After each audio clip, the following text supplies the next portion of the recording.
Hello everyone. हमने last class में discuss किया था about liquidity ratio and solvency ratio. आज हम कवर करेंगे turnover ratio and profitability ratio and हमारा रेशियो एनालिसिस चैप्टर खत्म हो जाएगा। तो टर्नओवर एंड एक्टिविटी रेशियो, हम किसी भी बिजनेस को करने के लिए उसमें जो क्यों करते हैं, हम प्रॉफिट अर्न करने के लिए, बट प्रॉफिट तो रिजल्ट होता है। प्रॉफिट अर्न करने के लिए जो एक्टिविटी हम करते हैं वो क्या करते हैं, सेल। तो जो सेल करते हैं उससे हमको प्रॉफिट अर्न होता है। तो यहाँ पे टर्नओवर का मतलब हम सेल से लेंगे। अब fix assets turnover ratio, fix assets and turnover का रिलेशन, तो यहाँ पे टू टर्म्स यूज होगी,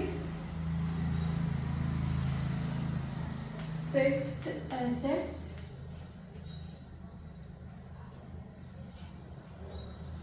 sales, sales upon fix assets. अब फिक्स एसेट्स जो होती है वो हमारी एवरी ईयर कम होती जाती है। क्यों? क्योंकि जो फिक्स एसेट्स होती है उस पर हम डेप्रिसिएशन लगाते हैं। तो यहाँ पे हम लेंगे net fixed assets. Every term जो हम यहाँ फॉर्मूला में लिखते हैं उसकी कोई ना कोई रीजन होता है। तो यहाँ पे हम लेंगे sales upon net fixed assets. Second हमारा है current assets turnover ratio. Current assets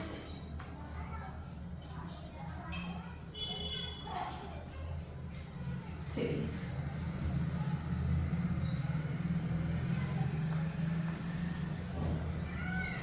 sales upon working capital. So here यहाँ पे जो fixed assets turnover ratio sales upon net fixed assets, current assets turnover sales upon current assets and working capital turnover ratio sales upon working capital. What is working capital? Working capital होती है, हम अगर normally capital की बात करें तो हम capital कैसे कैलकुलेट करते हैं? Current assets minus current liabilities is assets minus liabilities is equal to capital. जो वर्किंग कैपिटल होती है वो हमारे डे टू डे एक्सपेंस को करने के लिए जो हम कैपिटल यूज करते हैं उसको वर्किंग कैपिटल बोलते हैं। तो यहाँ पर करंट एसेट्स में से करंट लायबिलिटीज लेस करते हैं तो हमारी आती है working capital. Solve clear? Next हम यहाँ लेंगे इसी में जो हमारे आते हैं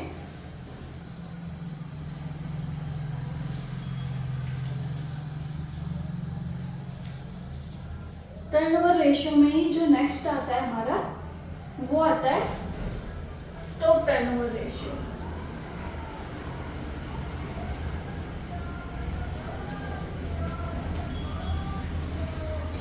स्टॉक टर्नओवर रेशियो, अब ऑब्वियसली स्टॉक और टर्नओवर यहाँ हम लेंगे इसका फॉर्मूला में cost of goods sold upon, so यहाँ हम स्टॉक टर्नओवर के फॉर्मूला में लेंगे cost of goods sold upon average stock. अब एवरेज स्टॉक मैंने क्यों लिखा है यहाँ पे? बिकॉज हमारे जो ट्रेडिंग पैनल अकाउंट होता है, ट्रेडिंग अकाउंट में हम स्टॉक को दो बार दिखाते हैं, ओपनिंग स्टॉक भी लिखते हैं, क्लोजिंग स्टॉक भी लिखते हैं। तो अब इन दोनों में से कौन सा स्टॉक लेंगे हम? तो अगर हमने दोनों ले लिया तो हमारी वैल्यू डबल हो जाएगी, इसलिए हम यहाँ पे स्टॉक का एवरेज करते हैं।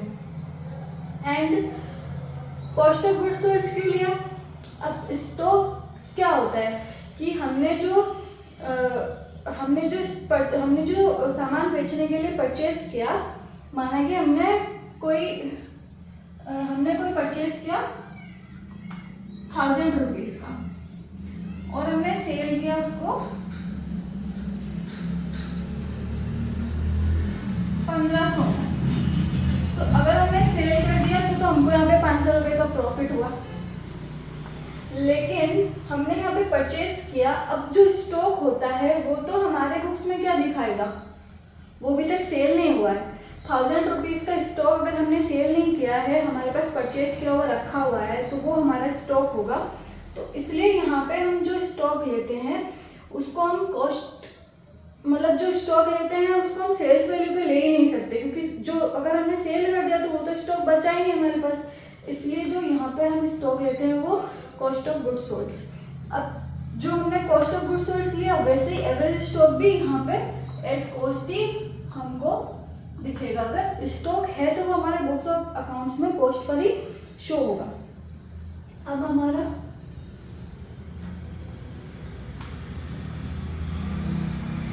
नेक्स्ट रेशियो हमारा आता है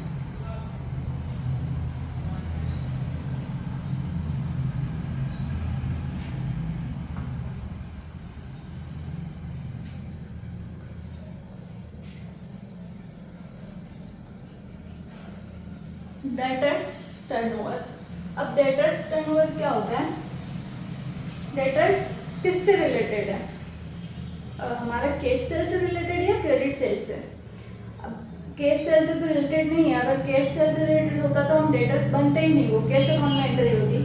अब जो हमारी क्रेडिट सेल्स है, डेटर्स उससे रिलेटेड होते हैं, तो हम यहाँ लेंगे नेट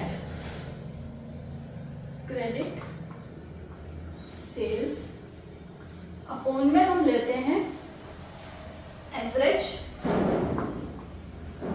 ट्रेड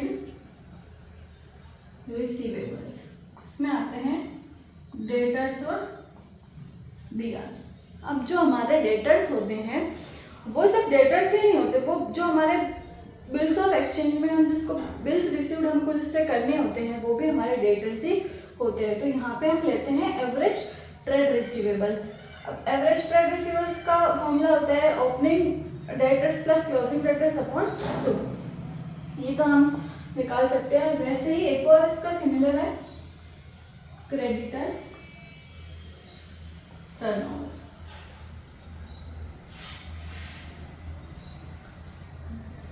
जो क्रेडिटर्स होते हैं वो क्या कैश परचेज से रिलेटेड होते हैं, नहीं, वो रिलेटेड होते हैं हमारे क्रेडिट परचेज से। तो यहाँ पे हम लेंगे net credit purchase upon average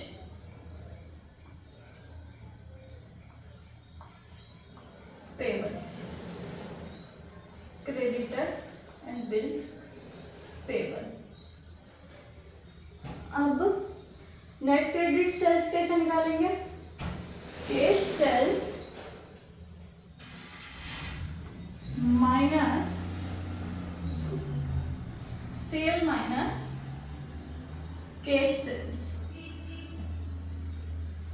वैसे ही यहाँ पे परचेज माइनस क्रेडिट परचेज, और यहाँ पर अगर सेल्स रिटर्न कोई आ गया तो सेल्स रिटर्न भी लेस कर देंगे। वैसे ही यहाँ पर परचेज रिटर्न कोई आ गया तो उसको भी हम लेस कर देंगे। तो ये हमारे all over the turnover ratio या एक्टिविटी रेशियो जो सेल्स से रिलेटेड थे। नेक्स्ट हम मूव करेंगे हमारे प्रॉफिटेबिलिटी रेशियोज।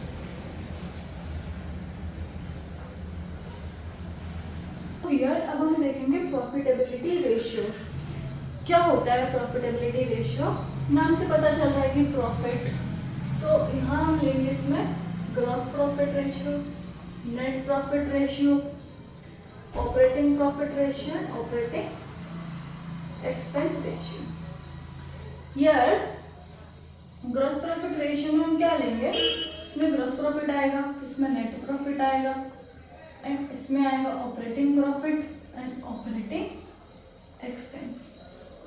ये तो आएंगे। अब इस प्रॉफिट हमको कैसे अर्न होते हैं, हम सेल करेंगे तो ही प्रॉफिट अर्न होगा, तो प्रॉफिट अर्न करने के लिए हमको सेल करना ही पड़ेगा।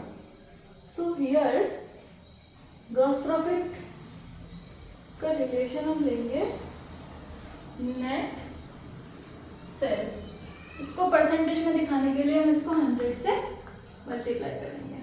यहाँ पे भी नेट सेल्स डिप्लाई 100।